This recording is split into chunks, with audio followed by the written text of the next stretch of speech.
சிம்ம ராசியை பொறுத்தளவுக்கு பரோபகரமான மனநிலையில் இருப்பாங்க. எல்லாத்துக்கும் எல்லாம் கிடைக்கணும், எல்லாரும் நல்லா இருக்கணும், நம்மை சார்ந்தவர்கள் அனைவருமே வாழ்க்கையில் கஷ்டப்படாமல் சந்தோஷமாக இருக்கணும் அப்படிங்கிறதுக்காக இவங்களுடைய சுக துக்கங்களை எல்லாம் மறந்துட்டு மற்றவங்களுக்காகவே வாழக்கூடிய ஒரு தன்மை பெற்றவர்களாக இருப்பாங்க.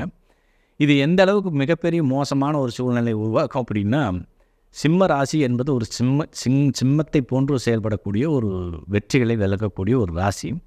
ஆனால் இவங்களை ஒரு 4 வார்த்தை பாராட்டிட்டிங்கன்னு வச்சுங்களேன், சின்ன நாய்க்குட்டி மாதிரி ஆயிடுவாங்க. இதனால் இவங்களுடைய தராதாரம், இவங்களுடைய குவாலிட்டி எல்லாம் மற்றவங்களுக்கு தெரியாமையே போயிடும்.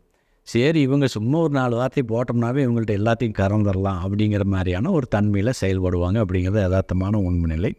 ஸோ இந்த உண்மையை இவர்கள் புரிந்து கொள்ள வேண்டும். உங்களுடைய பாராட்டுக்கு மிகப்பெரிய நன்றி அப்படின்னு சொல்லிட்டு அறிவுபூர்வமாக இவங்க சிந்திக்கணும். அதே சமயம் அன்புக்கு அதிக அளவில் நிச்சயமாக இவர்கள் கட்டுப்படுவார்கள். அதே சமயம் வாழ்க்கை துணையோடவும் இவங்களுக்கு ரொம்ப நெருக்கி செயல்பட மாட்டாங்க. இதனால் இந்த அன்பு அப்படிங்கிறதுக்காக ரொம்ப ஏங்கக்கூடிய நபர்கள் இந்த சிம்மராசியை சார்ந்த ஆண் பெண் இருபாலருமே. இவர்களுக்கு அன்பால் நாம் பாராட்டப்பட்டு அவர்களுக்கு சரியான வழிகாட்டுதல்களை நாம் வழங்கிவிட்டோம் என்றால் மிகப்பெரிய உன்னதமான சாதனைகளை நிச்சயமாக நிகழ்த்துவார்கள்.